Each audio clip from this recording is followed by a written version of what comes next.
যেটা এখন প্রধান bus terminus. Cooch Behar mini bus স্ট্যান্ডটি যখন ভবানী সিনেমা হলের পাশে রাজবাড়ির কোণায় চলে আসে, তখন এই পাবলিক বাস স্ট্যান্ডটি, মানে এই যে মিনি বাস স্ট্যান্ড আর কি, নামেও মিনি বাস স্ট্যান্ড, কিন্তু বড় বড় বাস চালানো তখন শুরু হয়ে গেছে। এই বাস স্ট্যান্ড তখন চুটিয়ে ব্যবসা করতে থাকে। এনবিএসটিসি পিছিয়ে পড়ল। আমার এখনও মনে আছে, মিনি বাস স্ট্যান্ড থেকে 11 টাকা ভাড়া দিয়ে আমি শিলিগুড়ি গিয়েছিলাম।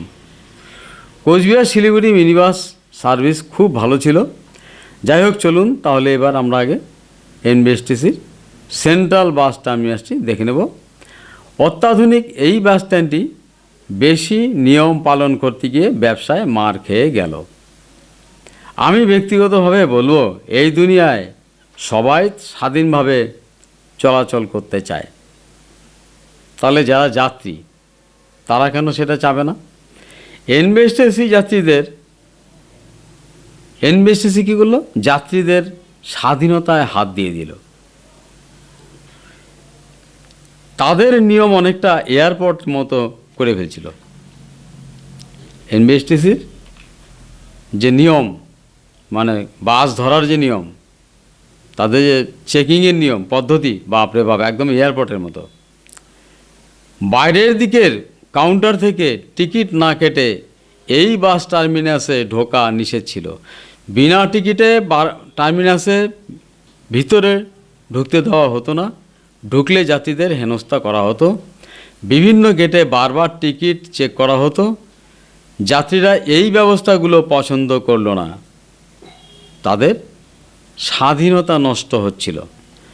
তারা অত্যাধুনিক এয়ারপোর্ট মার্কা এনবিএসটিসির বাস স্ট্যান্ডকে দূরে ঠেলে দিয়ে ঢিলঝোড়া দূরত্বের মিনি বাস স্ট্যান্ড তথা বীরেন্দ্রচন্দ্র দে সরকার বাস টার্মিনাসকেই গুরুত্ব দিতে থাকলো। মানে ওখান থেকে বাস ধরা শুরু করলো,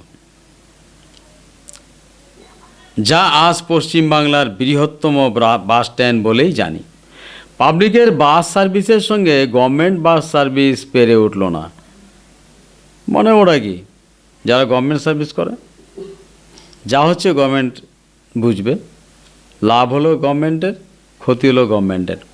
আমরা আসছি, বেতন পাবো, এই হচ্ছে গভর্নমেন্টের যারা কর্মচারী তাদের মানসিকতা।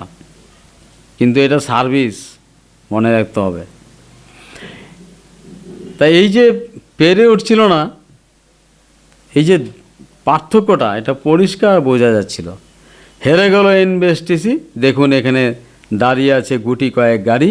বহু গাড়িকে আমরা টার্মিনাসের ভেতরে পড়ে থাকতে দেখলাম। তবে সেগুলো পুরোপুরি অচল কিনা সেটা কিন্তু বলতে পারছি না। তবে এখান থেকে আপনি শিলিগুড়ি, জলপাইগুড়ি, দিনাটা, মাথাভাঙ্গা, রায়গঞ্জ, মালদা, চাঁচল, কালিয়াগঞ্জ, বালুরঘাট, বহরমপুর, কৃষ্ণনগর, কলকাতা, দীঘা ইত্যাদি জায়গায় যাওয়ার জন্য গাড়ি পাবেন। এবার চলুন দেখা যাক বীরেন্দ্রচন্দ্র দে সরকার বেসরকারি বাস টার্মিনাস। এনবিএসটিসির সেন্ট্রাল বাস টার্মিনাস আর বীরেন্দ্রচন্দ্র দে সরকার বেসরকারি বাস টার্মিনাসের সঠিক মাঝখানে রয়েছে ঐতিহ্যবাহী ভবানী সিনেমা হল। উল্লেখ্য, কোচবিহারে চালু থাকা 4টি সিনেমা হলের মধ্যে এটি একটি। চলুন সামনে এগিয়ে যাওয়া যাক। বেসরকারি এই বাস স্ট্যান্ডে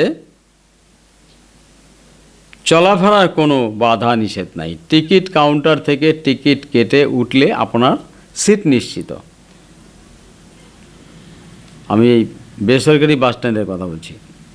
টিকিট না কেটে যদি আপনি সিটে গিয়ে বসেন তাও বসতে পারেন, কিন্তু আবার ওই সিটের জন্য টিকিট কেটে, ওই নম্বরে সিট নম্বরে টিকিট কেটে যদি কোনো লোক উঠে গাড়িতে, তাহলে আপনাকে কিন্তু উঠে যেতে হবে, কারণ আপনি তো সিট বুকিং করেননি।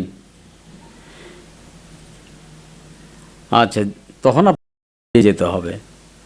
তবে আমি মনে করি বাস স্ট্যান্ডে এসে টিকিট না কেটে গাড়িতে ওঠা এটা এক রকমের মূর্খামি।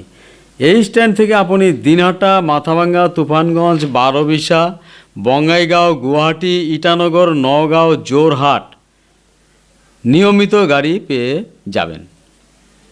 মানে আপ টু তিনসুকিয়া আপনি যেতে পারেন। শোনা যাচ্ছে ব্রহ্মপুত্রের ওপর ধুবড়ি ব্রিজ নির্মাণ হয়ে গেলে কোচবিহার, শিলং, শিলচর, আগরতলা বাস সার্ভিস চালু হবে। এই বেসরকারি বাস স্ট্যান্ড থেকে শিলিগুড়ি, জলপাইগুড়ি, জয়গা, হিলি, বালুরঘাট, বহরমপুর, মালদা, কৃষ্ণনগর, নবদ্বীপ, কলকাতার গাড়ি পাওয়া যায়। এখান থেকে লোকাল বাস চালানোর কথা বলাই বাহুল্য। কিছু ছোট ছোট গাড়ি এখানে আছে, বাসের মতো দেখতে, কিন্তু ওই মিনি বাস থেকে একটু বড় আর বড় বাস থেকে একটু ছোট, এই টাইপের কিছু মানে গাড়ি লোকাল আশেপাশে যাতায়াত করে। সেগুলো আর বললাম না কিছু। তাহলে আমরা মোটামুটি কুচবিহারের মানুষ পরিবহনের যে ব্যবস্থা আমরা একটু দেখে নিলাম। আমি এর পরবর্তীতে কোচবিহারের ব্যবসা বাণিজ্য এবং মাল পরিবহনের জন্য আলাদা একটা ভিডিও বানাবো, সেখানে দেখতে পারবেন। তা স্মার্ট সিটি করতে গেলে এগুলো অনেক আধুনিক করতে হবে। তা বর্তমানে ভিডিওটা করে আমি এটা ইতিহাসে সাক্ষী রেখে দিলাম। দেখি কতটা উন্নত হয়, কতটা পরিবর্তন হয়, তখন ভিডিওটা চালিয়ে চালিয়ে দেখব আমরা। ধন্যবাদ, ভালো থাকবেন, সুখে থাকবেন, নমস্কার, রাখছি।